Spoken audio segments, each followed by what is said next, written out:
reasons, but I mean, it was a couple of thousands years ago.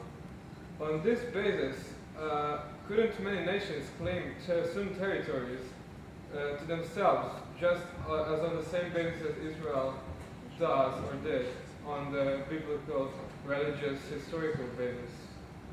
Well, first of all, I beg to differ. First of all, there was always a Jewish continuity of Jewish communities throughout generations.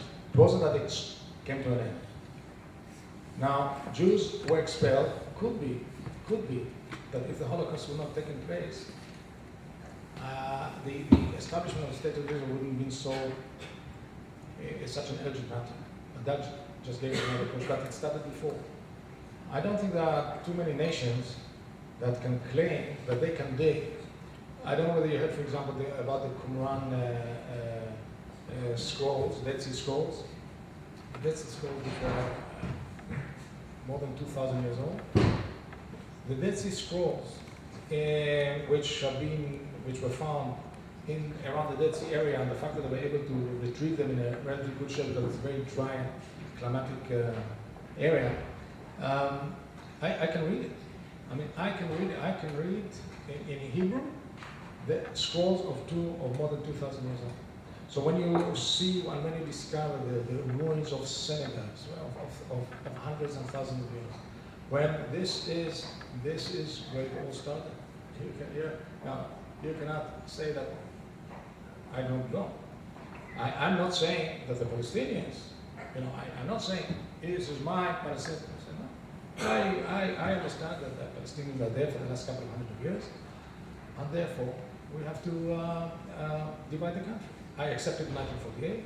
We're accepting it, but the rest of the Arab world, up to still, many of them now they don't accept, not whether we are on a small size or not. They don't accept it. And this is, I don't think there's any other nation that went through the collective traumatic experience of more than a third of its people being annihilated in just less than 70 years ago. Last question.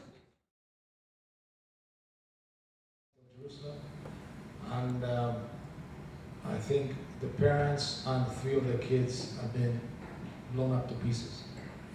And the sin was that they were sitting and eating and having enjoying McDonald's in the city center. And that was an example of what we went through. So the war brought down almost 0 terrorist attacks. I mean, do we enjoy going through the airport? You go to Schiphol, what do you do when you go to Schiphol? And you cannot even say one word. And you cannot take photographs the way, people take photographs in Israel. Certainly we would prefer not to have it, but it worked. And the minute we'll have peace, because before, it's only since 2004. Before we didn't have it. There was a daily bus of Israeli shoppers to Gaza. That was the reality. And unfortunately, we hope, because if we won't have the hope that it's solvable, then we will never stay. Only because we know that one day it happens, because this is the interest and the instinct of both nations, and we'll find a way. And therefore there is a dialogue. And NGOs and the civil society is working very, very close together. Me, in my previous capacity, I was working with Palestinian professionals, with Jordanian professionals, with Egyptian professionals. Those of you on the outside, if you have seen us, you say, wait a minute, there's no conflict. You see us working together, friendly, etc. It's a reality that it's a measure that had to be taken. Last question? Yeah. Thank you very much for taking one more question. It's more like a historical question and hypothetical one as well. I was wondering, you mentioned that the 1947 UN resolution, the resolution by the Palestinians, as being a main reason for the conflict, or at least not just the entire world, the Arab world, the entire Arab world, not just the Palestinians. Okay.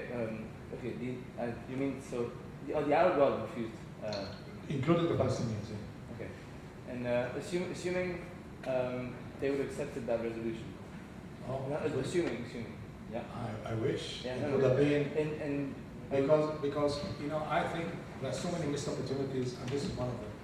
Because then, a question of territory wouldn't have been an issue. We would have been able to work together and really turn the region instead of wasting so much of our resources towards, military, and violent conflicts, which I see what's happening to our neighbors. We are able somehow to cope because of our strong economy with bearing all these security needs, but they were not able to. So I would say they didn't want to accept us, and they were tempted to say that 650,000 only. What's 650,000? How big is Utrecht? 300. How many? Okay, imagine twice the size of Utrecht. That was the size of the state of Israel without army. We didn't have the IDF. And just to try and understand how we've been able to push them back and to remain alive. And again, because we knew then, and remember that was 1948, after Auschwitz, when you fight with full conviction and back against the wall, you can do wonders. So it's a missed opportunity. And I don't know. Yeah, but someone is there, the guy at the back. No, she didn't. Yeah, no. Wait. You had your share. Yes, please, yours. And then we come back to. Don't worry, I'll come back to you. Yes, please.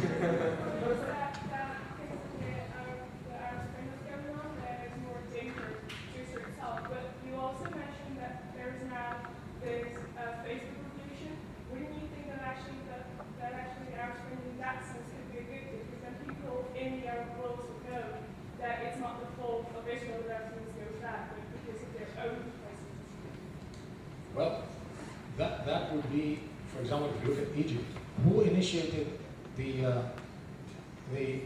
revolution? The young students, the younger generation, predominantly secular.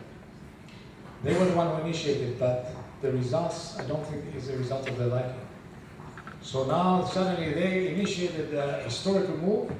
They were able to kick out a dictator.